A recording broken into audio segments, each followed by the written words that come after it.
अस्सलामु अलैकुम व रहमतुल्लाहि व बरकातुहू। नहमदुहु व नुसल्ली अला रसूलिहिल करीम। अम्मा बाद फ़अऊज़ु बिल्लाहि मिनश शैतानिर रजीम। बिस्मिल्लाहिर रहमानिर रहीम। वअब्दुल्लाह व ला तुश्रिकू बिही शय्यन व बिल वालिदैनि इहसाना वबिज़िल क़ुरबा वल मसाकीन इला आखिरिल आया। वक़ाल रसूल सल्लल्लाहु अलैहि वसल्लम मिन सअदतिल मर्इल मुस्लिम अल मस्कनु वासि' वल जारु सालिह वल मराकिबुल हानियु।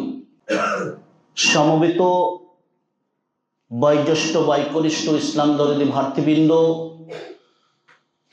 ও আমার ছোট ছোট স্নেহশীল বাচ্চারা, পর্দানাসীন মা ও ভগ্নীগণ, সব রকমের প্রশংসা, সমস্ত রকমের গুণগান, স্তুতি, আরাধনা, হামদ ও সানা সে একমাত্র আল্লাহ রাব্বুল ইজ্জতের নিমিত্তে, যে মহান রব্বুল আলামিন, যার অশেষ দয়ায়, কৃপায়, রহমতে আমরা এই গুটি কতক মানুষ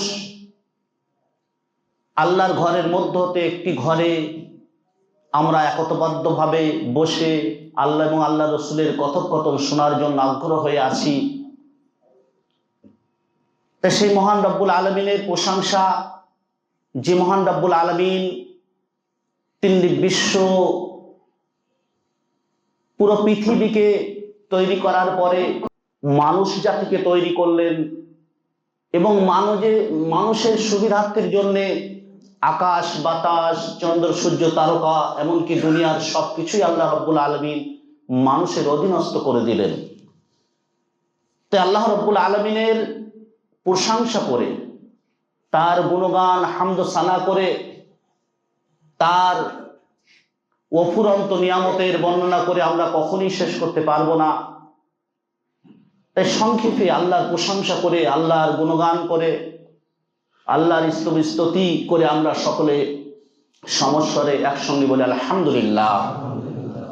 শুধু তাই নয়, মহান রব্বুল আলামিন তিনি পৃথিবীতে মানুষ জাতিকে সম্মান দিয়ে, মানুষের সুবিধার্থের জন্য সবকিছু তৈরি করে দিয়ে যা আমরা প্রতিনিয়ত উপভোগ করছি, এই করেই ক্ষান্ত হননি। পরিশেষে পথহারা, দিশেহারা মানুষ জাতিকে সুপথগামী করানোর জন্যে, এই মানুষ জাতিকে ইহদিনাস সিরাতাল মুস্তাকিমের পথে ধাবিত করার জন্যে, অন্ধকার থেকে আলোর পথে নিয়ে যাওয়ার জন্যে, জাহান্নাম থেকে জান্নাতের পথের দিকে নিয়ে যাওয়ার জন্যে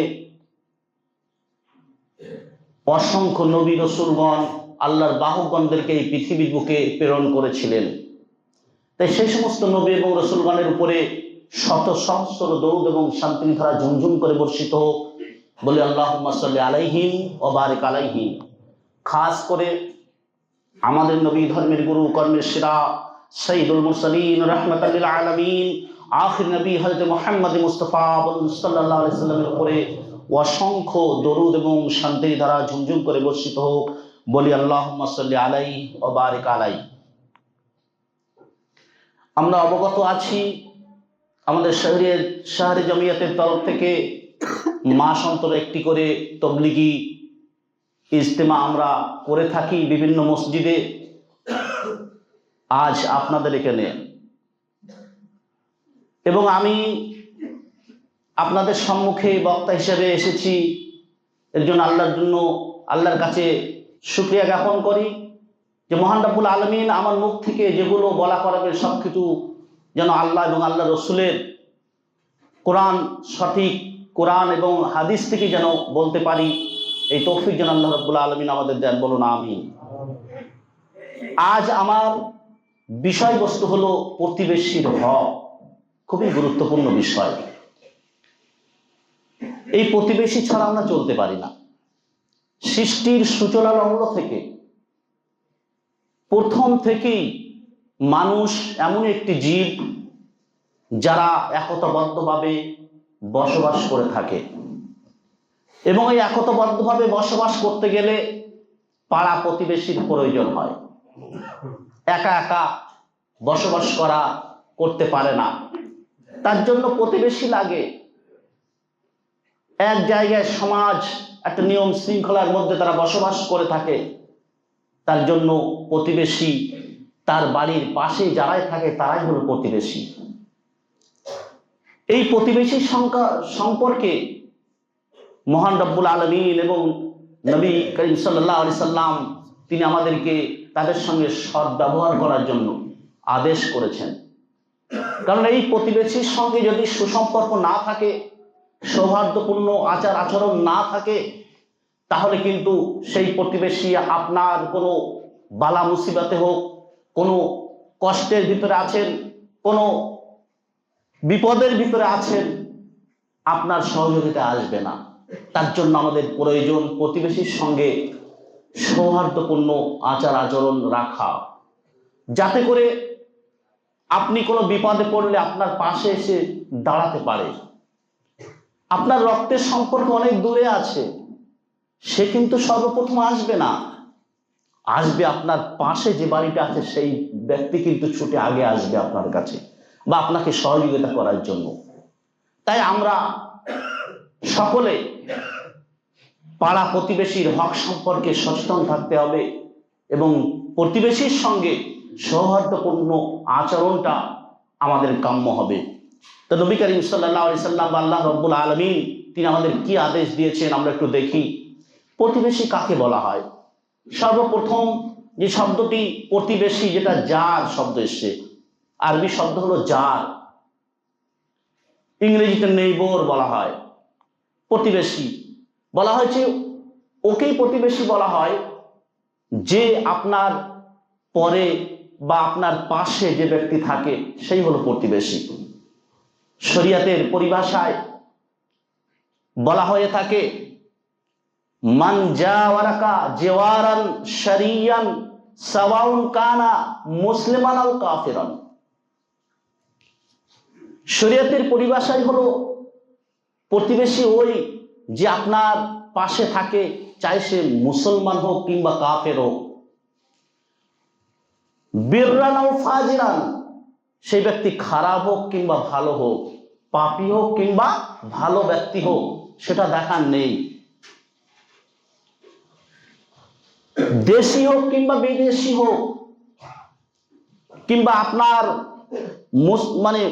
মুসলিম হোক কিংবা অমুসলিম হোক, আপনার উপকার করে কিংবা অপকার করে, যেই ব্যক্তি হোক না কেন সেই কিন্তু আপনার প্রতিবেশী। তাহলে প্রতিবেশী শুধু মুসলিমকেই প্রতিবেশী, যে মুসলিম আমার ভাই, আমার জাতি স্বজাতি সেই প্রতিবেশী না। আপনার পাশে একজন অমুসলিম বসবাস করে, সেও আপনার প্রতিবেশী, তার সঙ্গে আপনার সুসম্পর্ক বজায় রাখতে হবে। তাই আমাদেরকে জানতে হবে প্রতিবেশী কাকে বলে। আমরা বুঝতে পারলাম প্রতিবেশী বাড়ির পাশের ব্যক্তিকে প্রতিবেশী, কিন্তু এই শরিয়াতের পরিভাষায় আরো একটু ক্লিয়ার করে বলা যেতে পারে প্রতিবেশী কাকে বলা হয়। এ নিয়ে অনেক মতবিরোধ বিদ্যমান আছে। হাসান তিনি বলছেন প্রতিবেশী হলো ওই ব্যক্তি যে ঘরটি আপনার সামনে আছে, আমামাহু দারান আমামাহু মা মিন খালফি, আপনার পিছনে আছে, আইয়াসিরহি আপনার বামে আছে, বাম সাইডে, আইয়ামিনহি কিংবা আপনার ডান সাইডে আছে। সর্বক্ষেত্রে চারিদিকে চতুর্পাশে যে যারাই আসে না থাকুক না কেন সেই হলো আপনার প্রতিবেশী। কেউ কেউ বলছেন না, আপনার ঘর থেকে 10 ঘর হলো ডানে বামে পিছনে সব দিক মিলিয়ে 10টি ঘর হলো, সামনে 10টি, ডানে 10টি, বামে 10টি, পিছনে 10টি, এই টোটাল মিলে আপনার প্রতিবেশী। কেউ কেউ বলছেন না, আপনি জোরে হাঁক মারলে যেই হাঁক শুনতে পাবে সেই আপনার প্রতিবেশী। এইভাবে কেউ বলছেন না, কেউ একটা মসজিদের আন্ডারে যারা যারা থাকে তারাই হলো প্রতিবেশী। যাই হোক না কেন আমরা এটাই বুঝতে পারলাম বাড়ির চতুর্পাশে যারাই থাকুক না কেন, তাই মুসলিম হোক কাফের হোক আর বেদিন হোক, যাই হোক না কেন, খারাপ ব্যক্তি হোক আর ভালো ব্যক্তি হোক, সেই আপনার প্রতিবেশী। এই প্রতিবেশী কয়েক ধরনের হয়ে থাকে। যেমন প্রতিবেশী সাধারণত একটা ভালো প্রতিবেশী হয়ে থাকে, একটা আপনার খারাপ প্রতিবেশী। দুই ধরনের। মুসলিম এবং শরিয়াতের দিক থেকে দেখতে গেলে তিন ধরনের হয়ে থাকে। একটা হলো মুসলিম আত্মীয় প্রতিবেশী, একটা হলো মুসলিম অনাত্মীয় প্রতিবেশী, আপনার আত্মীয় নয়, সে রক্তের সম্পর্ক নয়, আর একটা হলো অমুসলিম প্রতিবেশী। তাহলে দেখা যাচ্ছে এই হিসেবে তিন ধরনের হলো। তাহলে এইভাবে যদি আমরা দেখি বিভিন্ন ধরনের হয়ে থাকে, যেটা প্রতিবেশীদের সংজ্ঞা বলা হয়ে থাকে। তাহলে এইভাবে এই প্রতিবেশীদের সঙ্গে আমাদের সুসম্পর্ক বজায় রাখাটা কিন্তু খুবই বাঞ্ছনীয়। আল্লাহ রাসূল সাল্লাল্লাহু আলাইহি সাল্লাম তিনি বলছেন, মিন সাআদাতিল মারই আল মুসলিম, মুসলমান ব্যক্তির মধ্যে সৌভাগ্য ওই ব্যক্তি যে ব্যক্তি যার তিনটে জিনিস রয়েছে সঠিকভাবে। একটা হলো প্রথমত কি, আল মাসকানুল ওয়াসি, প্রশস্ত ঘর বাড়ি। একটা মানুষের যদি ঘোরাফেরা, ঘরের ভিতরে কামরার ভিতরে যদি ঘোরাফেরা সে না করতে পারে, তাহলে কিন্তু তার খুবই কঠিন জীবন হয়ে যায়। একই ঘরে খাওয়া দাওয়া, একই ঘরে রান্না করা, একই ঘরে শোয়া খুবই মুশকিলের ভিতরে পড়ে। যদি প্রশস্ত ঘর থাকে, তার বেড়ানোর জায়গা, রান্না করার জায়গা আলাদা, শোয়ার জায়গা আলাদা, নামাজ পড়ার জায়গা আলাদা, এরকম বিভিন্ন ধরনের প্রশস্ত জায়গা নিয়ে যদি তার ঘরটা থাকে, সমস্ত কাজ কিন্তু করতে তার সুবিধা হয়। তা আল্লাহ রাসূল বলছেন, আল মাসকানুল ওয়াসি, কোনো ব্যক্তির যদি প্রশস্ত কোনো ঘর থাকে, সে হলো সৌভাগ্যবান ব্যক্তি।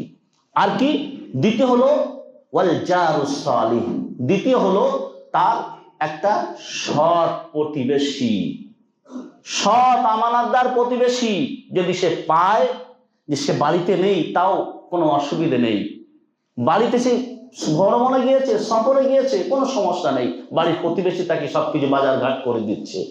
সৎ প্রতিবেশী, আমানতদার প্রতিবেশী হওয়া দরকার। দ্বিতীয় 2 নম্বর বললাম।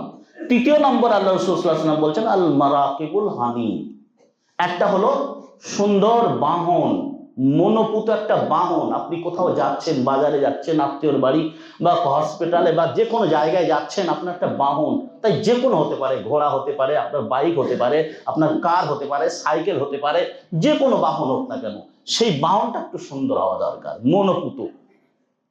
যে আপনি বাড়ি থেকে বার হলেন বাহনে, কিছু দূর যাওয়ার পরে দেখা যাচ্ছে তার টায়ার বাস্ট হয়ে গিয়েছে, সাইকেলে যাচ্ছেন, কিছু দূর যাওয়ার পর চেন কেটে গিয়েছে, এটা একটা মানে মনোপুত আপনার বাহন হলো না।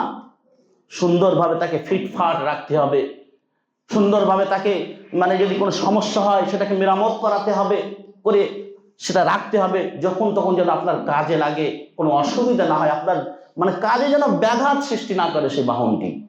তাহলে মনোপুত একটি বাহন, এই তিনটি জিনিস যদি মানুষের থাকে, প্রশস্ত ঘর, আর সৎ প্রতিবেশী, আর একটা হলো মনোমুগ্ধকর সুন্দর আপনার একটা বাহন, এই তিনটি জিনিস যে ব্যক্তি পেয়েছে সেই সৌভাগ্যবান, আল্লাহ রাসূল বলছেন। তাহলে কত সুন্দর কথা, এর ভিতরে একটা সৎ প্রতিবেশীর কথা বলা হয়েছে। তাহলে প্রতিবেশী হতে হবে, সৎ হতে হবে। আল্লাহ রাসূল সাল্লাল্লাহু আলাইহি ওয়াসাল্লাম এই প্রতিবেশীকে কষ্ট দিতেও তিনি নিষেধ করেছেন। প্রতিবেশী সম্পর্কে বলতে গেলে অনেক তার মানে বিভিন্ন অনেক পয়েন্টে বলা যেতে পারে, বিভিন্ন দিক থেকে। প্রতিবেশীকে কষ্ট দেওয়া যাবে না, কখনোই কষ্ট দেওয়া যাবে না। আল্লাহ রাসূল সাল্লাল্লাহু আলাইহি সাল্লাম বলছেন, ওই ব্যক্তি মুমিন নয়, ওই ব্যক্তি মুমিন নয় যে তার প্রতিবেশীকে কষ্ট দিল। ঈমান যদি বজায় রাখতে হয়, তাহলে আমাদেরকে প্রতিবেশীকে কষ্ট দেওয়া থেকে বিরত থাকতে হবে। কিন্তু আজকে এই যুগে এমনই আক্ষেপের কথা বলতে হয়, আমাদের পাড়া প্রতিবেশীর সঙ্গে আমাদের সৌহার্দ্যপূর্ণ আচার আচরণ আমাদের নেই। অধিকাংশ ক্ষেত্রে কথা বলছি, ইল্লা মাশাআল্লাহ 2-1জন আছে, ভালোই আছে, কিন্তু অধিকাংশ ক্ষেত্রে দেখা যায় একটা প্রতিবেশীর খবর আমরাও নিতে পারি না। প্রতিবেশীকে আমরা বিভিন্ন ধরনের কষ্ট দিয়ে থাকি, তার জানলা দিয়ে বা ছাদ থেকে তার বাড়িতে কোনো নোংরা আবর্জনা ফেলে তাকে কষ্ট দিয়ে থাকি। যে রাস্তা দিয়ে বার হয়, সেই রাস্তায় আমরা অনেক কিছু ফেলে দিয়ে দিই তাকে কষ্ট দেওয়ার জন্য। কিন্তু আল্লাহ রাসূল এটা বলেননি, তিনি প্রতিবেশীর সঙ্গে সৌহার্দ্যপূর্ণ আচরণ করতে বলেছেন। তার জন্য কোনো কষ্ট না হয়, নিজে কষ্ট স্বীকার করে প্রতিবেশীকে আরামদায়ক করতে হবে। এটাই আল্লাহ রাসূল বলেছেন আমাদের। যদি করি এর জন্য আমরা অনেক সওয়াব পাবো। এক জনৈক ব্যক্তি বলছেন, ইন্না ফুলানাতা, এক মহিলা ব্যক্তি, সে মানে তার অনেক নামাজ রোজা সে পড়ে, তার অনেক নামাজ রোজাও সে করে, অনেক দান সাদকা অনেক করে, কিন্তু তার প্রতিবেশীর সঙ্গে সৌহার্দ্যপূর্ণ আচরণ নেই। প্রতিবেশীকে কষ্ট দেয়, জবানের দ্বারায়, মুখের দ্বারায় গালিগুলুজ করে, মানে নোংরা ভাষা ব্যবহার করে তাকে, মানে এইভাবে। তখন আল্লাহ রাসূল সাল্লাল্লাহু আলাইহি ওয়াসাল্লাম বলছেন, ফাওয়া ফিন্নার ওয়াহিয়া ফিন্নার, সে হলো জাহান্নামী। আল্লাহ রাসূলকে আবার সেই জনৈক ব্যক্তি বলছেন, ইয়া রাসূলুল্লাহ, একটা মহিলার ব্যাপারে প্রসিদ্ধ আছে, সে খুবই কম সালাত আদায় করে, কম রোজা রাখে এবং খুবই কম সে দান সাদকা করে, এমনকি একটা পানির সে বা খেজুর দান করে, সামান্য তার দানের ক্ষেত্রটা, কিন্তু তার প্রতিবেশীর সঙ্গে খুবই সৌহার্দ্যপূর্ণ আচরণ রয়েছে, প্রতিবেশীকে কখনো গালিগুলুজ করে না, প্রতিবেশীর সঙ্গে খুবই সুসম্পর্ক। আল্লাহ রাসূল বলছেন, ওয়াহিয়া ফিল জান্নাহ, সেই হলো জান্নাতি। তাহলে কি বুঝলাম এই হাদিস থেকে আমরা? প্রতিবেশীর সঙ্গে ব্যবহারটা ভালো করবেন, আপনি জান্নাতে যাবেন। আমল অনেক করেছেন, কিন্তু আমলটা গুরুত্ব নয় বেশি, আমলটা বেশি গুরুত্ব নয়, আমল হচ্ছে প্রতিবেশীর সঙ্গে ব্যবহারটাই গুরুত্ব। তাহলে এই ব্যবহারগুলো আমরা যদি সঠিকভাবে করতে পারি, তাহলে কিন্তু আমরাই সৌভাগ্যবান হব। আল্লাহ রাসূল সাল্লাল্লাহু আলাইহি সাল্লাম তিনি বলছেন যে কোনো ব্যক্তি নিজে পরিপূর্ণ রূপে খেলো এবং তার পার্শ্ববর্তী প্রতিবেশী সে অভুক্ত থাকলো, তার খোঁজ খবর নিল না, সে কখনো জান্নাতে যেতে পারবে না, তাহলে আমরা হয়তো নিয়ামত অনেকে পেয়েছি, নিয়ামতে ফুলে ফেপে আত্ম অহংকারী হলে হবে না। আল্লাহ রাসূল সাল্লাল্লাহু আলাইহি সাল্লাম তিনি বলছেন, ওয়া'বুদুল্লাহ ওয়া লা তুশরিকু বিহি শাইআ ওয়া বিযিল কুরবা ওয়াল ইয়াতা ওয়া বিল ওয়ালিদাইনি ইহসানা ওয়া বিযিল কুরবা ওয়াল ইয়াতামা ওয়াল মাসাকিন। ওয়া'বুদুল্লাহ ওয়া লা তুশরিকু বিহি শাইআ, তোমরা আল্লাহর উপাসনা করো, আল্লাহর সঙ্গে কাউকে শরীক করিও না। ওয়া'বুদুল্লাহ ওয়া লা তুশরিকু বিহি শাইআ ওয়া বিল ওয়ালিদাইনি ইহসানা, এবং পিতামাতার সঙ্গে সৎ ব্যবহার করো। ওয়া বিযিল কুরবা, নিকটতম আত্মীয়ের সঙ্গে সৎ ব্যবহার করো। ওয়াল মাসাকিন, মিসকিনদের, ওয়াল ইয়াতামা ওয়াল মাসাকিন, ইয়াতীমদের সঙ্গে সৎ ব্যবহার করো এবং মিসকিনদের সঙ্গে সৎ ব্যবহার করো। ওয়া বিযিল কুরবা, নিকটতম প্রতিবেশীর সঙ্গে সৎ ব্যবহার করো। ওয়া বিযিল কুরবা ওয়াল জারিল জুনুব, নিকটতম প্রতিবেশী, নিকটতম আত্মীয়, নিকটতম প্রতিবেশী, দূরবর্তী প্রতিবেশী, অবিল জাম্ব বলা হয়েছে, মানে নিকটতম যারা রয়েছে, নিকট সঙ্গী সাথী, তাদের সঙ্গে সৎ ব্যবহার করো। ওয়াবনিস সাবিল, এমনকি মুসাফিরের সঙ্গে সৎ ব্যবহার করো। ওমা মালাকাত আইমানুকুম, তোমাদের দাসী, তাদের সঙ্গে সৎ ব্যবহার করো। এগুলো করার পরে আল্লাহ রাসূল সাল্লাল্লাহু আলাইহি সাল্লাম বলছেন, ইন্নাল্লাহা, নিশ্চয়ই আল্লাহ রাব্বুল আলামিন, যে ব্যক্তি ফখর করে, আত্ম অহংকার দেখায়, আল্লাহ রাব্বুল আলামিন তাকে পছন্দ করেন। লা ইউহিব্বু মান কানা মুখতালান ফখুরা, যে ব্যক্তি আত্ম অহংকারী তাকে কখনোই ভালোবাসেন না। তাহলে আত্ম অহংকারী হলে না, মানুষ যখন নিয়ামতের ভিতরে থাকে, তখন সেই নিয়ামত পেয়ে অনেক ক্ষেত্রে কিছু কিছু মানুষ তার আত্ম অহংকারে নিমজ্জিত হয়। পাশে একটা ব্যক্তি ক্ষুধার্ত রয়েছে, যে ভ্রুক্ষেপ করে না, পাশে যে ব্যক্তি আছে তাকে সেবা শুশ্রূষা করে না, সে অসুস্থ হলে তাকে দেখতে যায় না, অসুস্থ হলে দেখতে যাওয়াও একটা প্রতিবেশীর হক।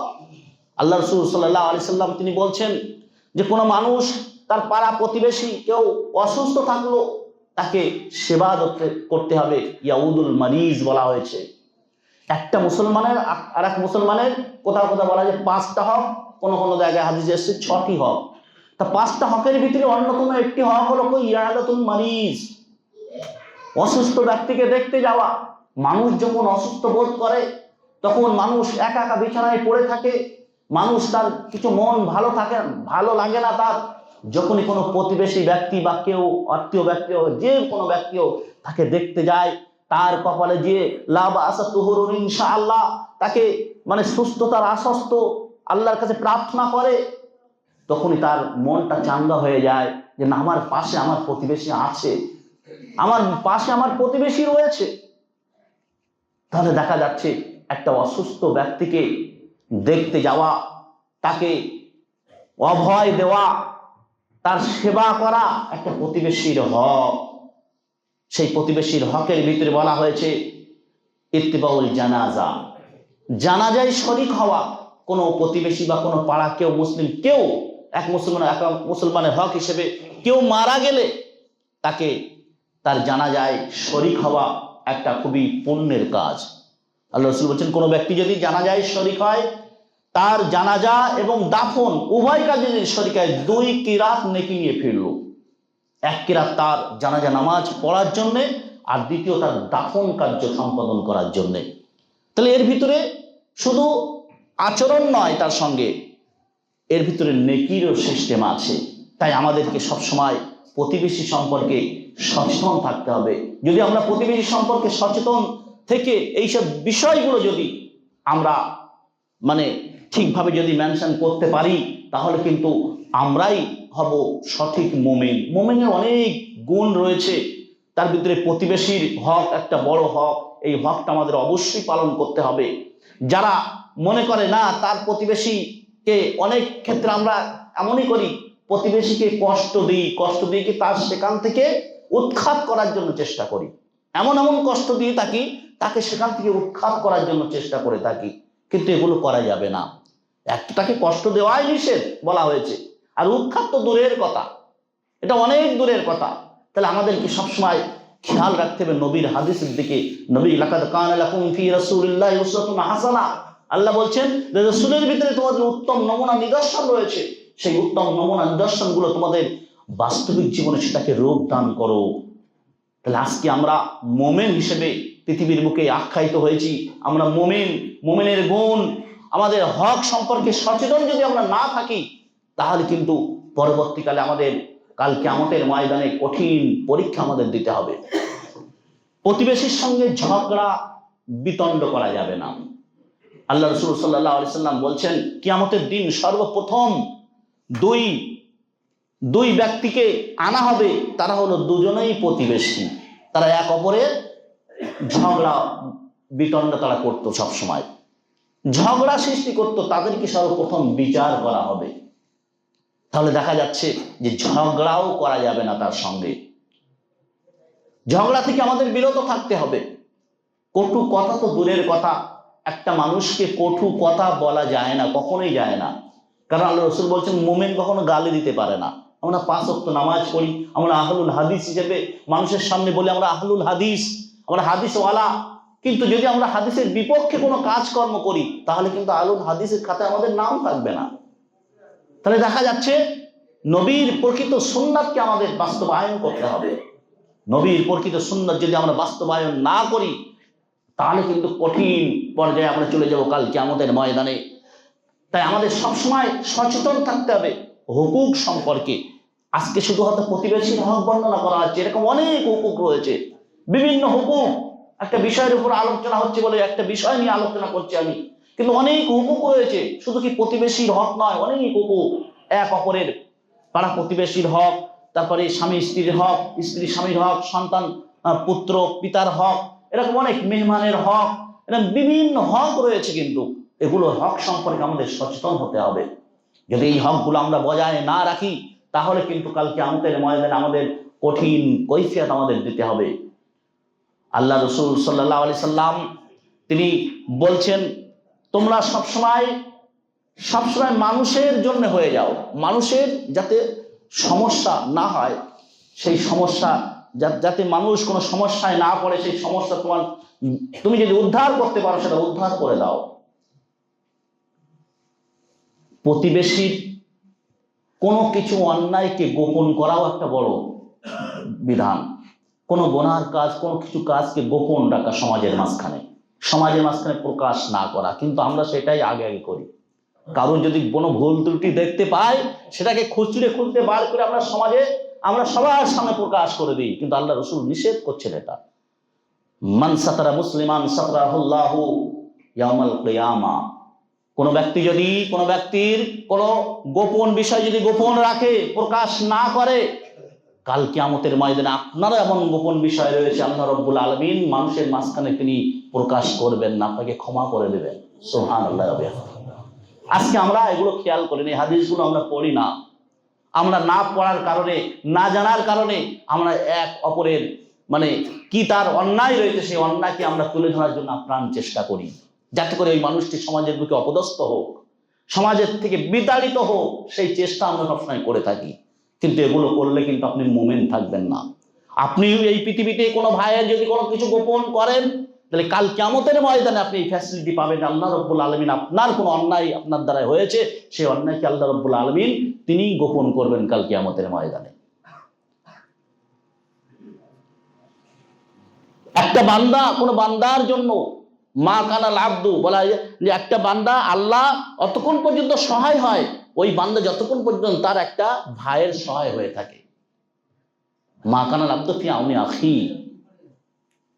আপনি কোনো ব্যক্তির সহযোগিতা করছেন, আল্লাহ রাব্বুল আলামিন আপনারও কোনো একটা, যখন আপনি বিপদে পড়বেন আপনাকে উদ্ধার করবেন। তাহলে আপনার এখন ক্ষমতা রয়েছে কোনো ব্যক্তিকে হেল্প করার, আপনাকে হেল্প করতে হবে, সহযোগিতা করতে হবে। এটাই ইসলাম বলে। ইসলাম এটা হলো মানবতার একটা ধর্ম বলা হয়েছে, মানবতার ধর্ম। ইসলাম কখনো একা একা করতে হবে, একাই ফুলে ফেপে নিয়ামতে বেড়ে যাবে তা নয়। আপনার ধন সম্পত্তি অন্য ব্যক্তির হক রয়েছে, সেই হকগুলো আপনাকে দিতে হবে। সেই জন্য ইসলাম একটা সমতা বজায় রেখেছে। ইসলাম পৃথিবীর পক্ষে সমতা বজায় রেখেছে, যাকাত সিস্টেম তৈরি করে সহযোগিতার হাত বাড়ানো যায়। তাহলে আপনি আপনার পাড়া প্রতিবেশী অভুক্ত অবস্থায় রয়েছে আর আপনি পার্টি করছেন, আপনার কিন্তু আমল কবুল হবে না। আপনার নামাজ, আপনার রোজা কিছুই আপনার কবুল হবে না, কারণ আপনার পাড়া প্রতিবেশী 500 ব্যক্তি অভুক্ত অবস্থায় রয়েছে, আপনি খেয়াল রাখছেন না। তাহলে আমাদের উচিত হলো প্রতিবেশীকে ঠিকভাবে সঠিকভাবে দেখা। তাহলে প্রতিবেশীর অনেক হক রয়েছে। এরকম হক বলতে গেলে প্রতিবেশীকে গালিগুলোজ তো করাই যাবে না, প্রতিবেশীকে ঝগড়া করা যাবে না, প্রতিবেশীকে কারজে হাসানা দেওয়া একটা বড় বিষয়। আল্লাহ রাব্বুল আলামিন কোরআনের ভিতরেও ওয়াইন তুকরিদুল্লাহ কারজান হাসানা বলছে, তোমরা যদি আল্লাহকে কারজে হাসানা দাও তাহলে আল্লাহ রাব্বুল আলামিন ইউযাইফ তোমার মর্যাদাকে আরো বাড়িয়ে দেবে। কারজে হাসানা কোন দুনিয়ায় এক ব্যক্তি আর এক ব্যক্তির মুখাপেক্ষি হয়ে থাকে। কেউ কখনো স্বয়ং সম্পূর্ণ নয়, একমাত্র আল্লাহ স্বয়ং সম্পূর্ণ। কোনো ব্যক্তি কিন্তু স্বয়ং সম্পূর্ণ নয়। আপনাদের এলাকায় এখানে পোশাক তৈরি হয়, কোন কোন এলাকায় সবজি তৈরি হচ্ছে, চাষাবাদ হচ্ছে, কোন এলাকায় ক্রিম একটা কারখানা তৈরি হয়ে গেছে, কোন মুখে মাখা ক্রিম বলুন আর বিভিন্ন এক এক খাদ্য এক এক এলাকায় হচ্ছে। তাহলে আপনার তো সবই প্রয়োজন হয়, তাহলে আপনি তো সবই নিজে নিজে করতে পারছেন, আপনার পোশাকটা গুলো করতে পারছেন, কিন্তু আর বাদ বাকিগুলো আপনার অপরের মুখাপেক্ষি অবশ্যই হতে হবে। তাহলে এক অপরের মুখাপেক্ষি আমরা কিন্তু স্বয়ং সম্পূর্ণ নয়। সেই জন্য আমাদের সবসময় আচার ব্যবহার আচরণ অন্য ব্যক্তির সঙ্গে সবসময় ভালো রাখতে হবে, যাতে করে আপনাকে বয়কট ঘোষণা না করা হয় যে এই জিনিসটাকে দেওয়া হবে না, এটা যেন না করা হয়।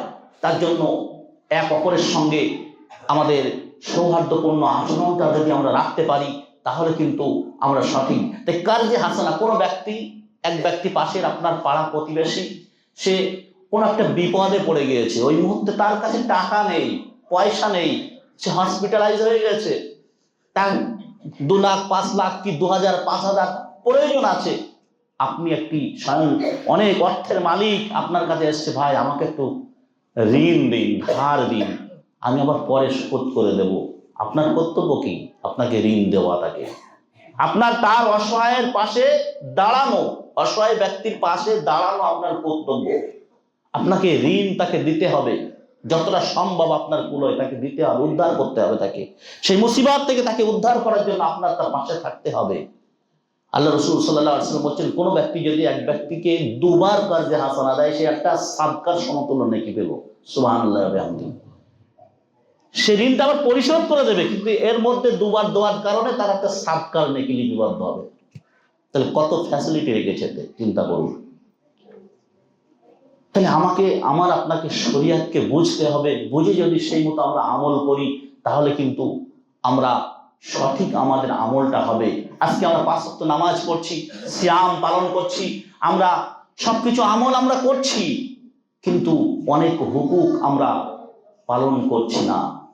তাহলে সেই হকগুলো কোথায় যাবে? কাল কিয়ামতের ময়দানে যখন আপনাকে জিজ্ঞাসাবাদ করা হবে, বিশেষ করে যদি বলা হয় প্রতিবেশীর হক সম্পর্কে আপনি কতটা বজায় রেখেছিলেন দুনিয়াতে, তাহলে আপনি কি উত্তর দেবেন? আপনি কি 100% উত্তর দিতে পারবেন? কখনোই পারবেন না।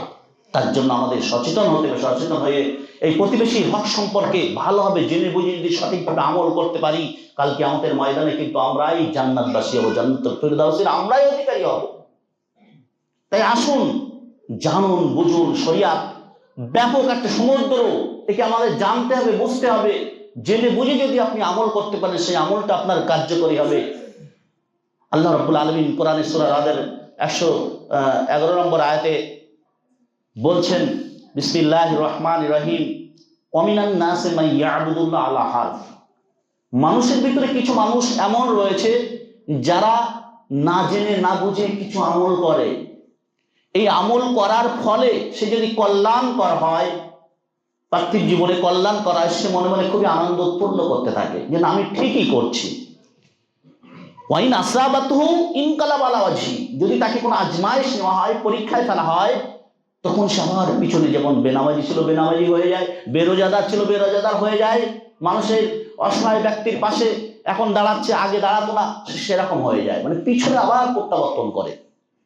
আল্লাহ রাব্বুল আলামিন বলছেন, খাসিরাত দুনিয়া ওয়াল আখিরা, এই ব্যক্তি হলো দুনিয়াও শেষ হবে, আখিরাতেও তার শেষ হবে। যালিকা হুয়াল খুসরানুল মুবিন, এটা হলো তার প্রকাশ্য ভ্রষ্টতা। তাহলে আমরা বুঝতে পারছি, জেনে বুঝে আমাদের আমল করতে হবে। না জেনে না বুঝে আমল করলে সেটা বেকার হয়ে যাবে, সেটা আপনার কোনো কাজে আসবে না। তাহলে এই প্রতিবেশীর হক সম্পর্কে আমরা যদি সচেতন থাকতে পারি, তাহলে কিন্তু আমরা সফলতা অর্জন করব। শুধু প্রতিবেশীর হক এগুলোই নয়, প্রতিবেশীর হক আরো অনেক রয়েছে, অনেক অনেক রয়েছে। এমনকি আল্লাহ রাসূল সাল্লাল্লাহু আলাইহি সাল্লাম তিনি বলছেন যে তোমার প্রতিবেশী কোনো যদি বিপদে পড়ে, সেই বিপদে তোমার পাশে থাকতে হবে। অর্থ দিয়ে হোক, তোমার শারীরিক তোমাকে মানে শ্রম দিয়ে হোক, যে কোনো বিষয় তোমাকে তার পাশে দাঁড়াতে হবে। এই দাঁড়ানোটা একটা কর্তব্য, দায়িত্ব, মুমিন ঈমানি একটা দায়িত্ব আমার আপনার। তাই আমরা প্রতিবেশীকে কখনোই আমরা লাঞ্ছিত করব না, প্রতিবেশীকে কখনোই ঘৃণার নজর দেখবো না, প্রতিবেশীকে একটা নিজের বাড়ির, এমনকি আল্লাহ রাসূল সাল্লাল্লাহু আলাইহি সাল্লামের কাছে জিবরিল আলাইহিস সালাম তিনি বারবার প্রতিবেশী হক সম্পর্কে আল্লাহ রাসূলকে সচেতন করাতেন। বারবার আসতেন, প্রতিবেশী সম্পর্কে বলতেন, এই করতে হবে, এই প্রতিবেশীর এই হক, এই হক। তখন আল্লাহ রাসূল সাল্লাল্লাহু আলাইহি সাল্লাম বলছেন যে জিবরিল আলাইহিস সালাম আমার কাছে আসতেন, বলতেন, এমনকি মনে হতো যেন তার উত্তরাধিক, মানে আমার সম্পদের সে উত্তরাধিকার, এরকম ভাবে বলতেন যে এতটা তার গুরুত্ব রয়েছে প্রতিবেশী, মনে হচ্ছে যেন সে আমার সম্পদের উত্তরাধিকারী হবে, আমি যেন তার উত্তরাধিকারী করে দিচ্ছি। তাহলে কতটা গুরুত্ব দেওয়া হয়েছে সেখানে। এটা না হলে আল্লাহ রাসূল সাল্লাল্লাহু আলাইহি ওয়াসাল্লাম তিনি বলতেন না যে উত্তরাধিকারী তাকে যেন করানো হচ্ছে। তাহলে কতটা হক প্রতিবেশী রয়েছে। তাহলে এই হক সম্পর্কে যদি আমরা সচেতন থেকে যদি আমরা সঠিকভাবে যদি আমরা আমল করতে পারি, তাহলে কিন্তু আমরা সাকসেসফুল সফল কাম। তাই আমি অতিরিক্ত আর কিছু বলছি না, যে আমরা যতটুকু শুনেছি এটুকু যদি আমরা আমল করতে পারি, ইনশাল্লাহ আমরা সাকসেসফুল সফল কাম হব। তাই অবশেষে আল্লাহর কাছে আমি এটাই প্রার্থনা করি, আল্লাহ রাব্বুল আলামিন যেন আমাদের সকলকে ঠিক মতো কোরআন হাদিসকে বোঝার এবং সেই মতো আমরা যেন সঠিকভাবে প্রতিবেশীর হককে যেন পালন করতে পারি, 100% যেন আমরা পালন করতে পারি, এই তৌফিক যেন আমাদের সকলকে করে দেন। বলুন আমিন। ওয়া মা তৌফিক ইল্লা বিল্লাহ। আসসালামু আলাইকুম ওয়া রাহমাতুল্লাহি ওয়া বারাকাতুহু।